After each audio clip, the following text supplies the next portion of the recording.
Hello, good morning, good evening, good afternoon, everybody. Ah, there you are. I forgot to bring my selfie stick, so sorry if the camera's a bit shaky. I'm going to the Barbie movie today with Ben and his girlfriend, right up our street. Oh, human furnace time. I hope they've got air conditioning in the cinema. Anyway, Graham's doing a lot better today, a lot better, and our neighbours have arrived, so they're right next door. So he's fine for the day. Well, he assures me he's going to be fine. I hope he's going to be fine. Anyway, this video is going to be all about like a continuation of the ID, social media, free speech. And then I saw this morning that Meghan and Harry have bought the rights to something called Meet Me at the River. So I'm going to put the whole thing in, and my mind was blown away yesterday by your comments, all of you. I still haven't finished reading them, but I've read a lot, most of them, particularly David Murphy. And I was going to read out David's comment on this video. David has wiser, older head on their shoulders than me, that's for sure. The risk of unintended consequences of people providing ID in order to be on social media. Lots of you brought up so many cons, and others brought up pros, and some people have suffered being stalked, and I understand that. I know what that feels like. That's one of the many reasons I stopped using Facebook, because Graham and I had this a really nasty couple, actually. So I do understand all of that, information falling into the wrong hands. David Murphy reminded me of Ellie Hall, how Ellie Hall knew that one of Wally's channels was going to come down before even YouTube or anybody else knew. That's interesting. So what I'll probably do is copy David's comment, post it in underneath this video so you can all read it, because for those of us that are in favour of people having to provide ID, it's really important, because the comment is mind-blowing and it points out so many obstacles and difficulties. And this is one of the reasons that free speech is so important, that we're all able to exchange ideas. I mean, it's opened my mind up to a potential load of hazards. Somebody else called Stuart made the point, I'm pretty sure Stuart lives in the UK, that what if people don't have ID? Now, that might sound strange to people who live in other countries, and I'm not sure. Here in Spain, everybody has to have something. But in the UK, it is different, or it always was when I lived there. There are, or were, a lot of people who've never had a driving licence, never had a passport, never left the country. And when you're stopped by, like say you do have a driving licence in the UK and you stop by the police, you don't have to have the licence on you. They give you something called a production note where you can go and produce it later. So that was a really valid point. And Stuart and I were chatting on the comments yesterday, and he inadvertently gave me an idea or where he was going with it, and saying that could be a potential problem and it could prevent a lot of people from being on social media, you know, that they would have to get ID. The social media platforms themselves don't want to put up too many barriers, I'm sure, to have people on it. So it needs to be something that, you know, like when you go on a website and you have to click a box saying, I am not a robot. Well, I think robots are capable of clicking those boxes these days.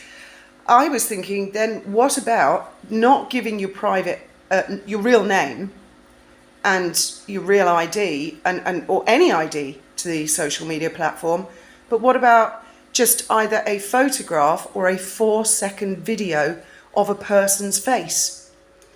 Because that way, I mean, I'm asking you guys how you would feel about that. Or a thumbprint or a fingerprint. Those things I don't think could be simulated. As someone said, yes, they could be simulated with AI, bot faces look pretty realistic. But I do think that software could probably detect it, or Google Lens to see if someone has stolen the picture off Google. And that's why I say maybe a 4 or 5 second video. So it's, you know, or you have to say something. You have to say some word. I'm sure there must be a way to distinguish, because that's the problem. There are too many bots amongst us and not real human beings. And although it wouldn't be ID, it's a big starting place for the police. And what troll would really, really want to provide a facial image or a fingerprint? Only the most hardcore, die-hard weirdos, I think. I think a lot of people would think, now they've got a picture of my face. I'm going to think more what I say when I'm on the internet. Not that any of you guys are trolls. I mean, you're all marvellous. Did you all see that? What was it called? Moti. Good God. Talk about gaslighting. Hell pointed out and said that Momi, and I pinned the comment at the top, so they just complain. If I say Meghan is a nice looking woman, they go, hate her. If I say I like Meghan's clothes, they go, oh, your hatred seeps through. Literally gaslighting, accusing me of the dead opposite of what I've said. It's a technique, isn't it? Is it Madam herself? Are they paid trolls? Do they have a script? Is that what they're supposed to stick to? Gaslight. It certainly doesn't make me warm to Meghan. In fact, I have to remind myself, don't hate Meghan as a result of these idiots that comment on her behalf, because they do her no favours at all. None at all. And I've often asked them, stop hurting her. Stop deliberately hurting her. I've sometimes wondered if it's people who despise her who are paying these sort of weird Super Meghan fans to make her look bad. I've often wondered that. Anyway, I've made a list as well of things, because reading your comments last night, I thought, I better write that down. Just so fascinating. And I know I see a lot of you guys say, I'm enjoying reading all of these comments. It's like reading a book, isn't it?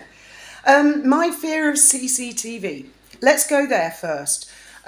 Years ago in the 90s, obviously they've had CCTV a long time, but when I was in Brighton, and I didn't always want the police to know what I was up to, for whatever reason, there was a big thing and they said, we're going to install CCTV cameras throughout. And because some officers, I emphasise only some, not all, but some officers that I knew at Sussex Police were willing to push the boundaries. I'm not sure I'd go as far as to say corrupt, but they were willing to push the boundaries as a means to an end, and they were not always honest.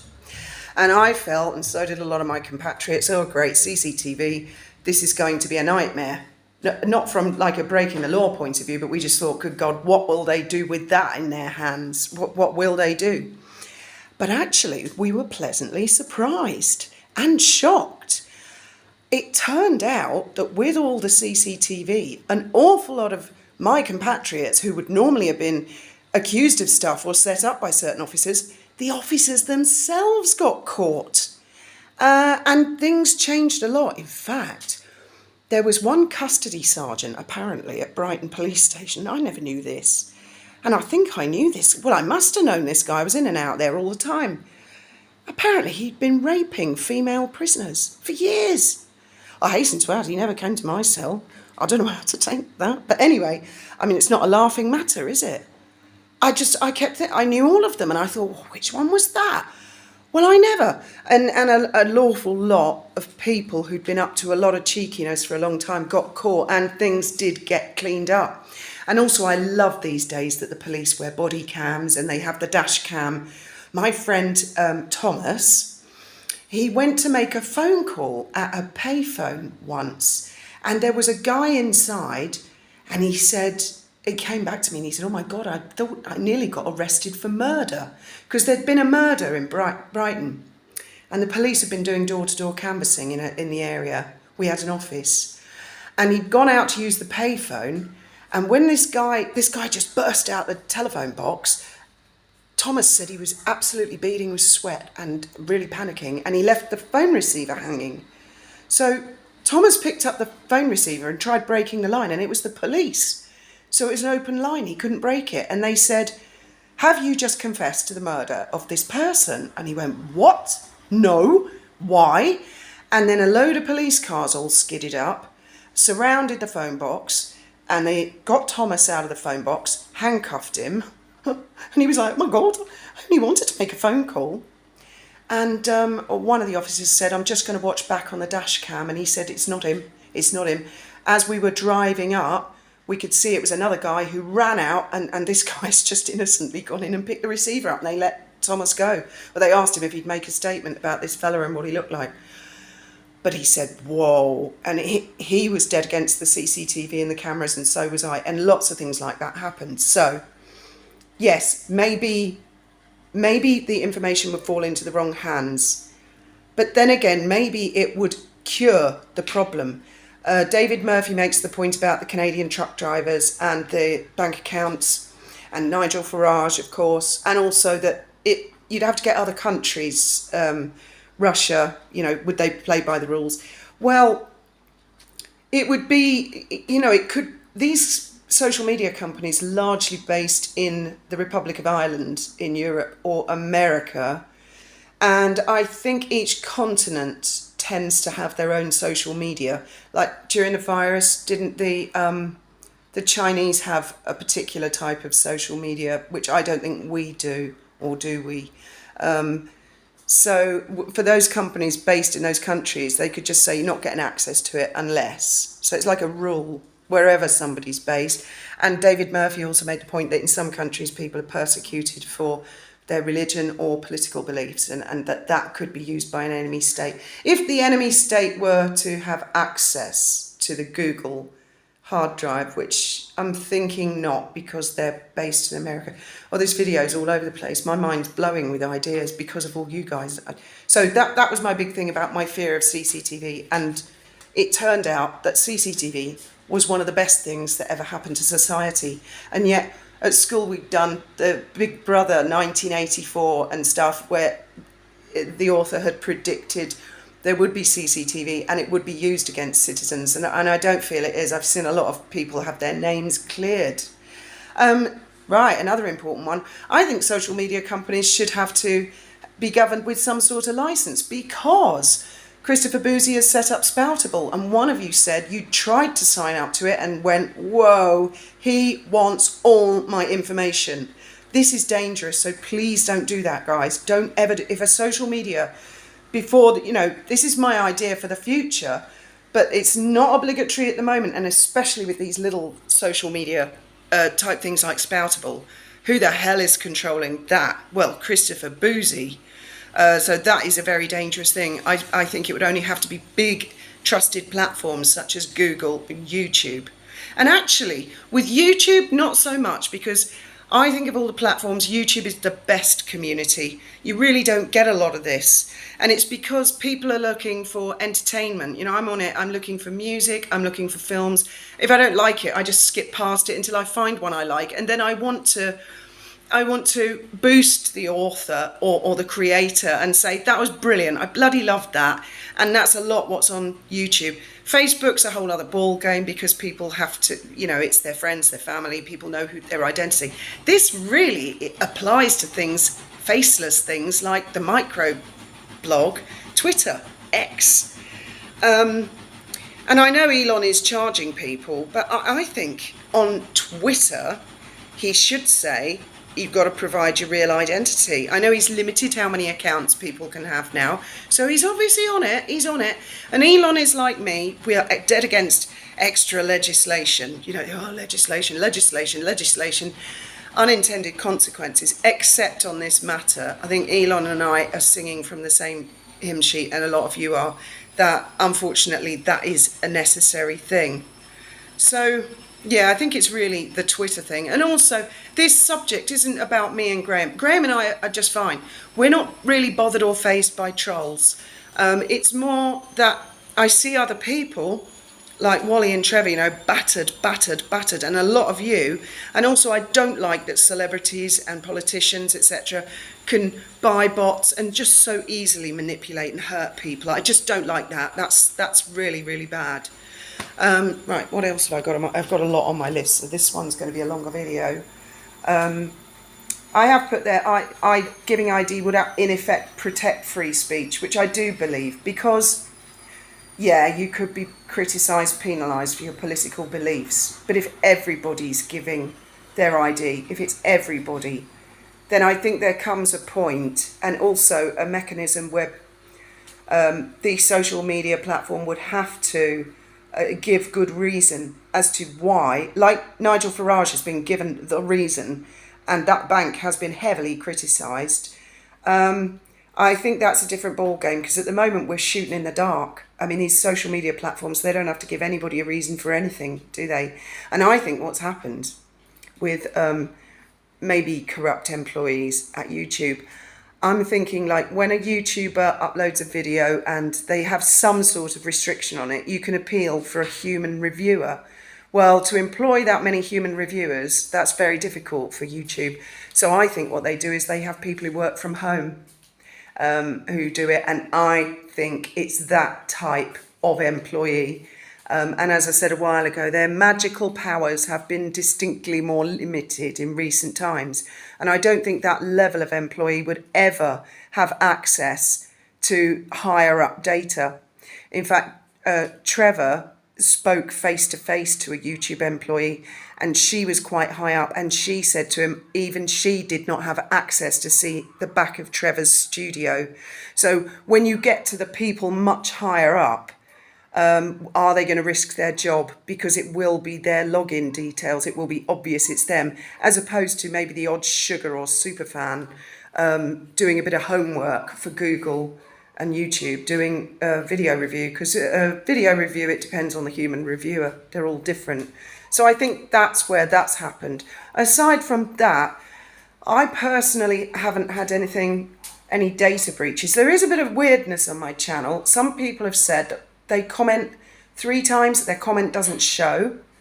That's not me or Graham doing that. And then they've said, well, I've explained, when I upload a video, I don't look at the comments in the studio. I go straight to the video, because it's really impersonal for a YouTuber when you're in the studio. I like to be with you guys in the comments and see what you're saying to each other and replies. And I just feel I'm too detached if I'm in the studio. And so I go to the comments, and I start at the newest, the first one, and I work my way down. But I keep having to go back to newest, because some of your comments seem to be held for hours before they actually show up. So if you don't get a like and a love, that's what's happened. But I do keep going back through, and I have to keep combing the whole comments section, because someone at YouTube is clearly holding on to comments for one reason or another, and I don't know why. But I am being observed. Me, Graham, Trevor and Wally, we're all being observed by our request, actually. Well, by me talking to Team YouTube on Twitter, because they're monitoring the whole situation, so they get an idea of the whole story of what's going on and what's gone on. Yeah, ID, I've made a note, ID would put everyone in the court of public opinion. What I'm suggesting is not that your real name's out there. You'd still have a username as a shield. It's only the platform that would know. But some of you have said that the jobs that you have in the real world, that would be impossible. You wouldn't even want to risk that, and I understand that. So I don't know how some of you guys would feel a facial recognition or a fingerprint or something. It's more if someone's going to break the law. I mean, I'm not talking rude, cheeky comments here. I'm not saying, if someone calls someone a bad name on the internet, that's it. I'm talking, there's serious death threats out there on Twitter, serious ones. I mean, they're the kind of thing you show them to a police officer and they say that, yes, that's illegal, but how am I going to find out who this person is? So, but I do understand a lot of you saying as well, thin end of the wedge, where does it end? And some of you have said about VPNs, right? Now, this is something I do know about. Obviously, a VPN hides the IP address of the person to a certain extent, which makes it very difficult for the police.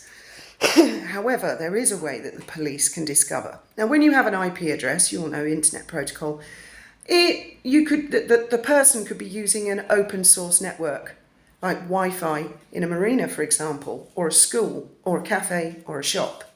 So that's very difficult for the police. But what I do know is that each and every individual component in a computer, a device, a phone, each component has their own unique IP address, which never changes. It's built into the hardware. But I think for the police to track that is a big business. And they do that in the eventuality of murders and serial killers and stuff like that. It's not an easy resource for them to access. But I just thought I'd put that out there for what it's worth. So any serial killers out there, I suppose now they know. They'll throw the device away. But then the IP address of the component tells the police where it was manufactured and the full supply chain of where it was purchased, including CCTV, even if people use cash to buy the device. It's, yikes, difficult. So there'll be a load of serial killers out there now going into shops with balaclavas and sunglasses on, won't they, buy their devices. And those are all the notes that I've made for now. I'm sorry this is a bit of a haphazard thing. It's because I've got to just finish the house off for the guy tomorrow who's coming, and going to the cinema, and just not sure about Graham. Well, he's eating like a horse this morning and drinking water like a fish. He's doing fantastically well. But as a lot of you out there know, been through it, it's that sort of 2 or 3 days after really knocks you like a bus. But he's doing great. And I think I've got everything in. Oh, yes. Let's talk about Meghan and her film rights. What was it called again? They met at the lake. 2 of us at the lake. I can't remember. Meet Me by the Lake. Right, so, and it's been an announcement. Apparently, they bought the film rights to a book called Meet Me by the Lake. I haven't read it yet, but I'm going to order it, I think, and see what it's like. $3 million they've paid for it, and they've put a big announcement out, apparently. Well, why? Why put a big announcement out? Why not keep it quiet until you're near finished making it? This is so Meghan, so quick to put stuff out there. And what she's done now, and if Harry's involved, which I doubt it, he's probably bankrolling it, she's set herself up for a fall.